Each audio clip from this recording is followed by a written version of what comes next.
What's up, guys? So it's a nice day outside. I decided to do a video outside. Beautiful summer day in South Florida. And since this is my deload week, I don't have a lot of footage in the gym because it's pretty boring. So I decided to go ahead and do a video on the topic of deloads themselves. Now, if you don't know what deload is, basically decreasing the load, and it's usually for a week or so, and it just gives your body a chance to recover from what you've been doing in the previous weeks before that deload, or the previous months, depending on when you deload. Now, there's basically two ways to deload. You can either deload by decreasing the weight, keeping the same number of sets, keeping that volume the same, or you can deload by keeping the same weight but decreasing the volume, so dropping a set or two on your exercises.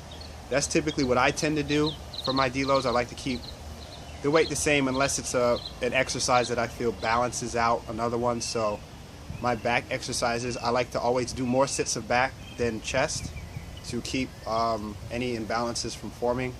So I'll keep the volume of back about the same. One question that I know I had before about deloads is how often should you do them?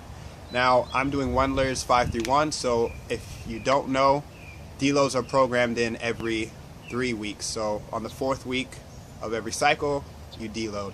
Now, it seems like a lot, and I know definitely when I started this program, I thought that was kind of crazy to deload that often, but you find as you do it that you kind of need that deload, that you like, being able to be refreshed, and then the next cycle you're even stronger. So, one of the things you have to know about deloads is you're not going to get weaker on the deload. Taking a week to do lighter weights, do less volume, isn't going to make you weaker for the next week.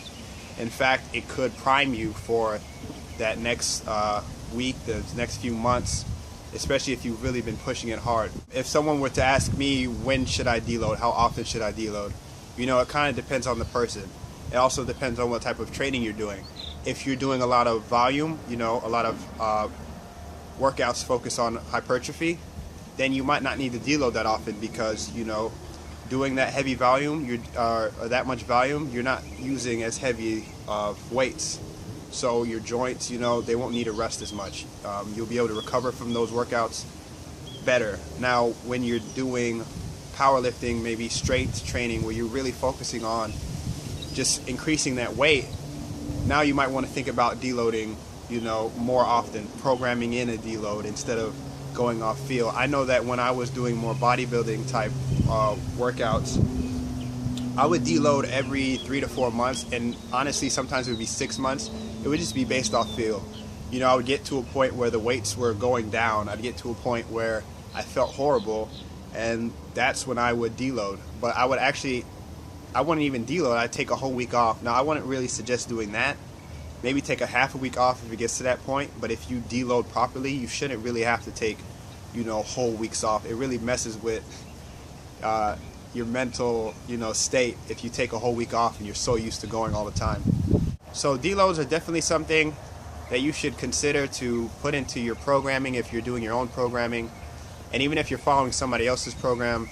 Deloads, I feel like they really help, especially with strength training.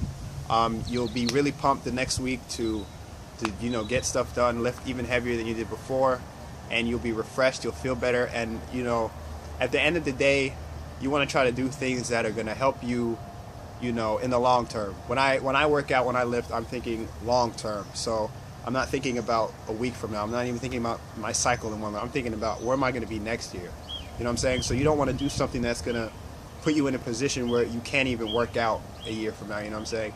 So you want to do, be smart about training, do things that are going to keep your body healthy, keep you from, messing up your joints, messing up anything like that. And deloads are a good way to just pull it back a little bit. You still get to go in the gym and keep your body recovering well, helping you stay strong and stay healthy.